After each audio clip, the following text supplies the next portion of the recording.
Então, plateumintos são animais de corpo achatado. Isso acontece porque são animais que não possuem tantos órgãos e são animais acelomados. O próprio nome já entrega o que um animal é.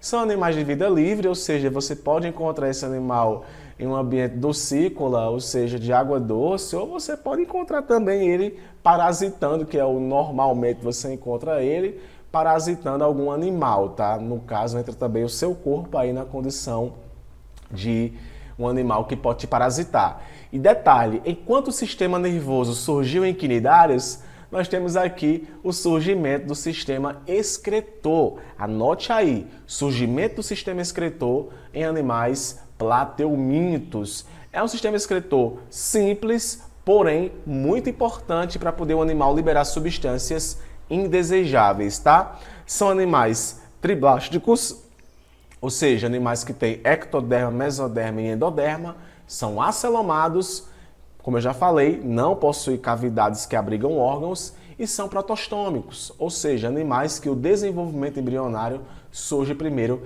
a boca, tá? Sua simetria ela é bilateral, eu já expliquei o que é uma simetria bilatéria, é quando o corpo do animal ele pode ser dividido em partes iguais, apenas em duas partes iguais. Tá? Apenas um corte já divide o corpo do animal em duas partes iguais. E um detalhe importante, é o primeiro animal a ter cefalização. Se você parar para analisar aqui, ó, o animal vai ter tipo uma cabecinha. E aqui no caso dos plateumintos vai ter os seus dois olhinhos aqui, né? Que na verdade não são especificamente olhos, mas é um organismozinho que parece a cabecinha de uma minhoquinha, né? E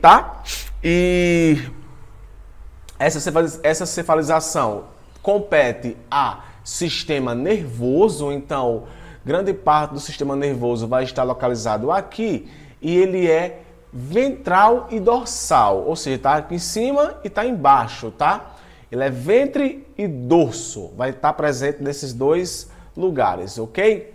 Com relação a grupos mais específicos, eu tenho aqui três classes que são bem conhecidas.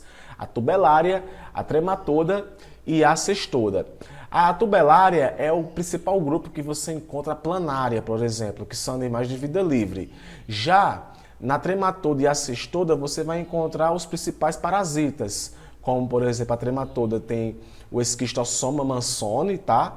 Que é um parasita que se fixa no seu intestino e lá pode começar a se reproduzir e parasitar.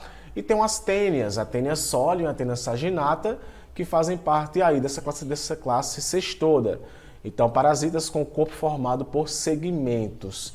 Três grupos que adoram perguntar em provas, tá?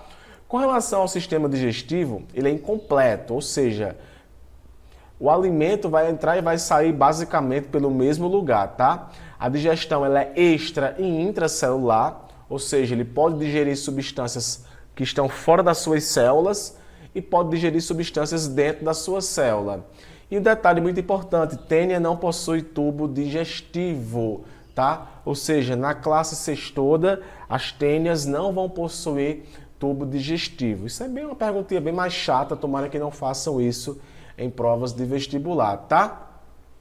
A excreção, ela se dá principalmente por liberação de amônia e nós temos o que nós chamamos de células flama, que são células que por difusão liberam aí através dos seus protonefrídeos. Gente, nefrídeos são como se fossem os ancestrais dos néfrons, né? Nós temos néfrons em nosso corpo, no nosso rim, nos nossos rins.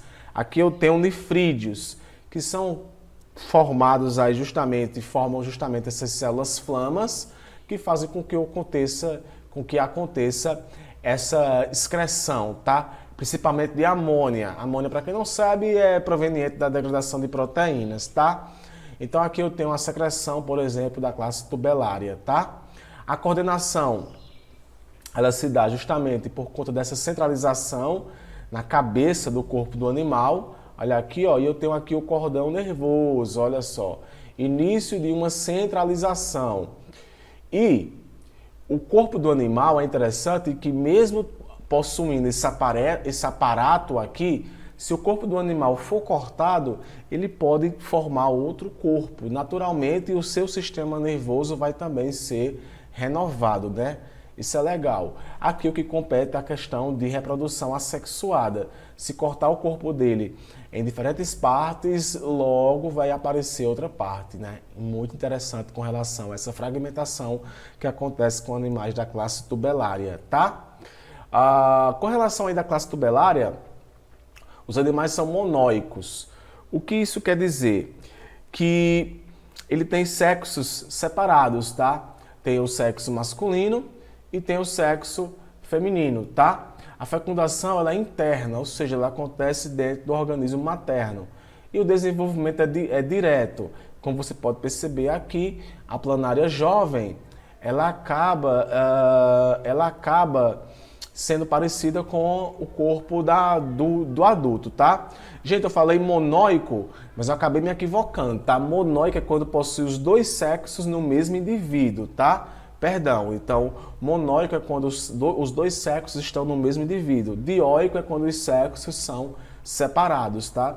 Então esse animal aqui ele é monóico, ele vai possuir tanto vagina, como você pode perceber aqui, como pênis. Ou seja, as duas estruturas reprodutivas presentes no mesmo animal. Ok? Gente, essas eram as informações que eu queria que você soubesse sobre animais invertebrados do grupo Plateuminto.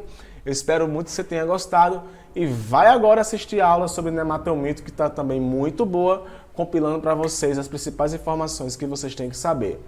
Um beijo e nos vemos na próxima aula. Tchau, tchau!